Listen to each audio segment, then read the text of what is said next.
अस्सलाम वालेकुम स्टूडेंट्स मैं हूं प्रोफेसर फैजान गुराया। आज हम बात करेंगे। आपके सामने एमएस वर्ड की फाइल ओपन है। आज हमने वर्ड में टेबल ऑफ कंटेंट्स बनाने सीखने हैं।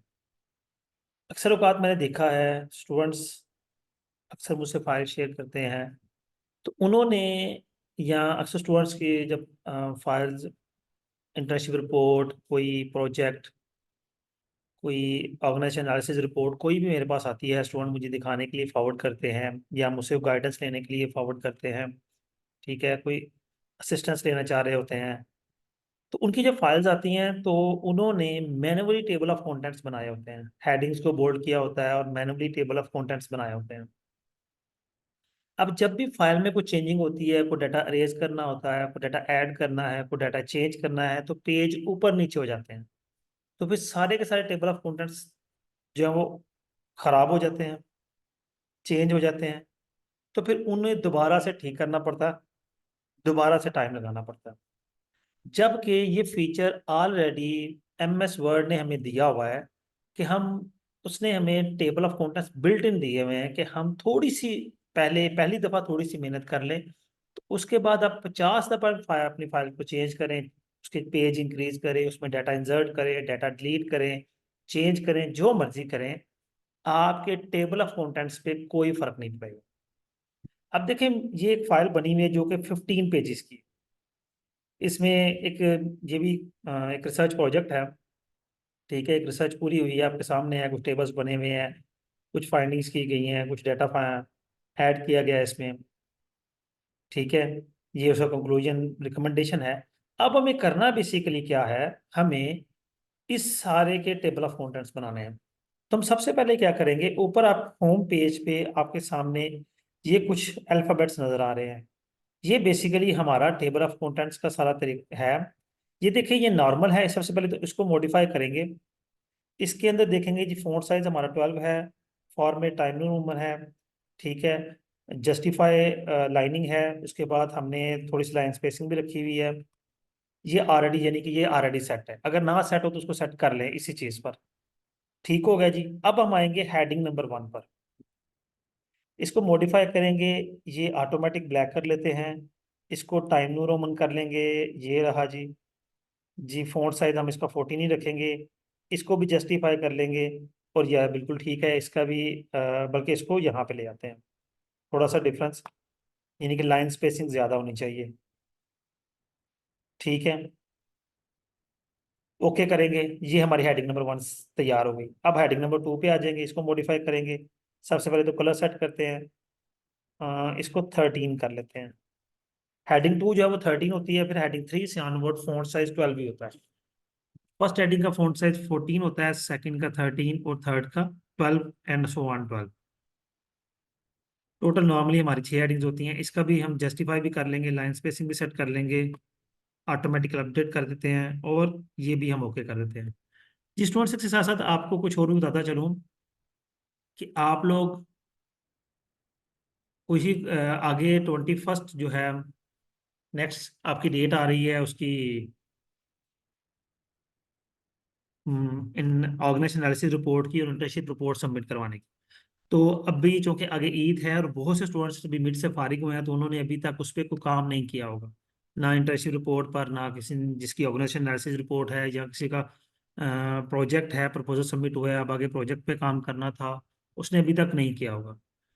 तो स्टूडेंट जिस को जो भी असिस्टेंस चाहिए, फ्री ऑफ कॉस्ट वो मुझसे रब्ता करे। ठीक है, मैं अपना नंबर जो है वो यहाँ हेडर में लिख देता हूँ ताकि स्टूडेंट्स को याद प्रॉब्लम ना हो।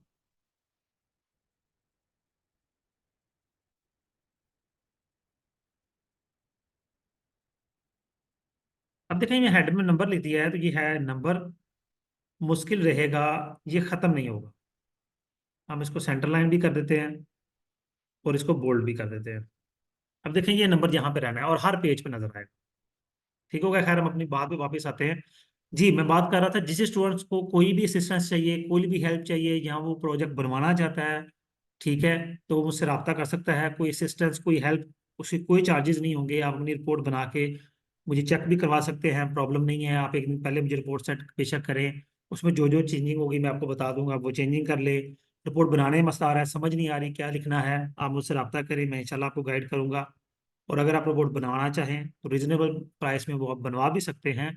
ठीक है, इट्स अप टू यू। खैर, हमने अप टू 3 हेडिंग्स अपनी सेट कर ली हैं, तो मेरा ख्याल है 3 हेडिंग्स तक काफ़ी है, ज़्यादा जरूरत नहीं है। चलें, चौथी नज़र आ रही है तो हम चौथी में कर ही चुके हैं सेट।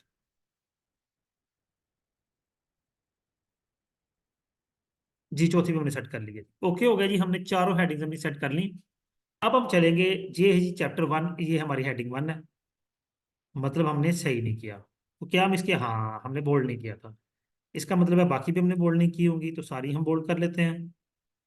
ठीक हो गया। हाँ, आप इसको इटैलिक भी कर सकते हैं, लेकिन जो कि हमें नहीं करना, अंडरलाइन भी कर सकते हैं, लेकिन फिलहाल मेरा नहीं ख्याल कि हमें अंडरलाइन की जरूरत है, तो हम वो भी कर रहे हैं। ठीक है, चैप्टर 1 हो गया। अब देखिए 1.1 है, तो ये हेडिंग 2 है हमारी,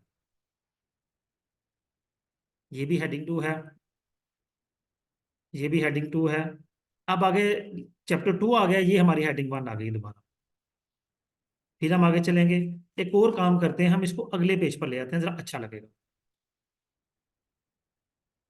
ये हमारी हेडिंग 3 आ गई, तो हमने इसको भी अगले पेज पे, अब देखिए मैं कंट्रोल, ये जो डायरेक्ट एंटर है, अक्सर औकात ये भी मैंने देखा है स्टूडेंट एक एक एंटर ऐसे ऐसे करते रहते हैं, बिल्कुल नहीं। अब देखिए मैंने इतने एंटर किए, लेकिन मेरा अगला पेज डिस्टर्ब नहीं हुआ।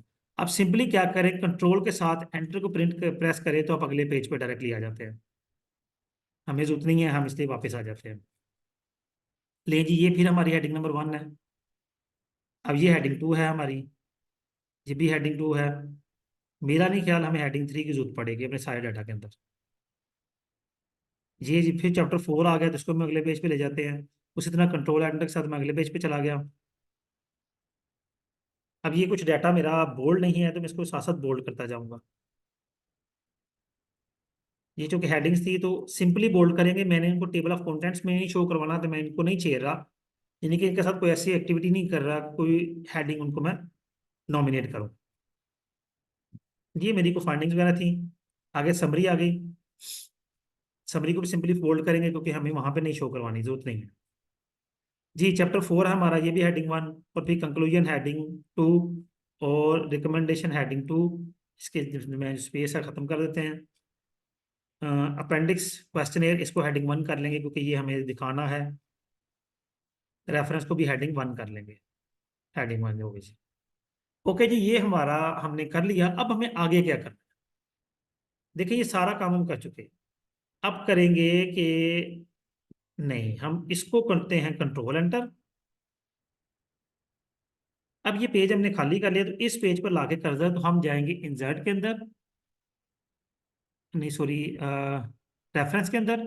और रेफरेंस में हमारे पास टेबल ऑफ कंटेंट्स हैं, तो हम उनका फॉर्मेट सिलेक्ट कर लेंगे, हमें कौन सा रखना है। तो मैं सेकंड फॉर्मेट रख रहा हूँ। मैंने जैसे ही क्लिक किया, मेरे पास टेबल ऑफ कंटेंट्स बन के आ गए। अब देखते हैं कोई गलती तो नहीं हमने कहीं पे की, तो हमने कोई गलती नहीं की। ठीक है, ये हमारी हेडिंग 1 है, ये हेडिंग 2 है। अगर हेडिंग 3 होती तो वो इससे भी आगे होती। फर्ज करते हैं, मिसाल ले लेते हैं, मैं ना एक हेडिंग को, ये वाली हेडिंग को हेडिंग 3 सेलेक्ट कर देता हूँ, अगली को हेडिंग 4 कर देता हूँ। ये मैंने हेडिंग 3 कर दी, और ये वाली मैंने हेडिंग 4 कर दी। अब हम चलते हैं टेबल ऑफ कंटेंट को। आप सिर्फ पेज नंबर जब अपने चेंजिंग की हो डाटा के अंदर, तो सिर्फ पेज नंबर अपडेट करें, वरना हर दफा एंटायर टेबल को अपडेट कर लें। मैंने एंटायर टेबल को अपडेट किया, तो आपने देखा कि मेरी हेडिंग 2 है, हेडिंग 3 है, इसका मतलब हेडिंग 4 यहाँ शो नहीं होनी थी। तो मैं वापस आऊंगा, इसको मैं हेडिंग 2 ही कर दूंगा, 3 कर, सॉरी, हेडिंग 2 ही कर दूंगा। दोबारा वापस कर दिया मैंने। फिर इसको करते हैं चेक कि अब ये मेरा टेबल ऑफ कंटेंट्स क्या होता है। तो देखिए, मैं कुछ भी नहीं चेंज कर रहा, वो ऑटोमेटिकली मेरी सारी वर्किंग को चेंज किया जा रहा है। जी मेरी हेडिंग 3 भी आ गई। ये हेडिंग 3 है, 1 2 3। ये फिर 2 है, ये फिर 1 है, 1 है। इस तरह से मेरा टेबल ऑफ कंटेंट्स। अब एक और काम करते हैं कि मैं ना इन सब को अगले पेजेस पर ले जाता हूँ। ये तो है थोड़ा सा, ठीक है, इसमें कुछ डाटा अगले पेज पर ले जाता हूँ। हम्म, जी, अब मेरे ये पेज हो गए हैं 19, जबकि टेबल ऑफ कंटेंट्स के मुताबिक मेरे पेज हैं टोटल 17 में रेफरेंस है। तो मैं अब इसको दोबारा से सिर्फ पेज नंबर्स को अपडेट कर रहा हूँ, तो आप देखेंगे कि यहाँ पे पेज नंबर चेंज हो जाएंगे। ये 5 हो गया जी। ठीक है, ये देखें मैं 19 तक पहुंच गया। तो मुझे कोई चेंजिंग नहीं करनी पड़ रही, कोई स्पेशलाइज पेज नंबर अलग-अलग चेंज नहीं करने पड़ रहे, ये ऑटोमेटिकली चेंज हो रहे हैं। ठीक है, ले स्टूडेंट्स, ये आपके लिए था टेबल ऑफ कंटेंट्स बनाने का तरीका। उम्मीद करता हूँ जिन स्टूडेंट्स को टेबल ऑफ कंटेंट्स बनाने में प्रॉब्लम होती होगी, वो उनके लिए ये मसला आसान हो जाएगा। अपना ख्याल रखिएगा, और अगेन एंड पे जिन जिन स्टूडेंट्स को किसी तरह की भी हेल्प की जरूरत है वो मुझसे रब्ता कर सकते हैं। मेरा कॉन्टैक्ट नंबर मौजूद है इंशाल्लाह। हाँ, व्हाट्सएप पर रब्ता करना है आपने। किसी को कोई पेड सर्विसेज भी चाहिए हो, ठीक है, इवन एलएमएस के हवाले से भी, या कोई असाइनमेंट के जीडीपी के हवाले से भी, तो कॉन्टैक्ट कर सकता है। अपना ख्याल रखिएगा, और जाने से पहले जो जो स्टूडेंट्स चैनल पर नए हैं वो चैनल को सब्सक्राइब कर दें। अल्लाह हाफिज़।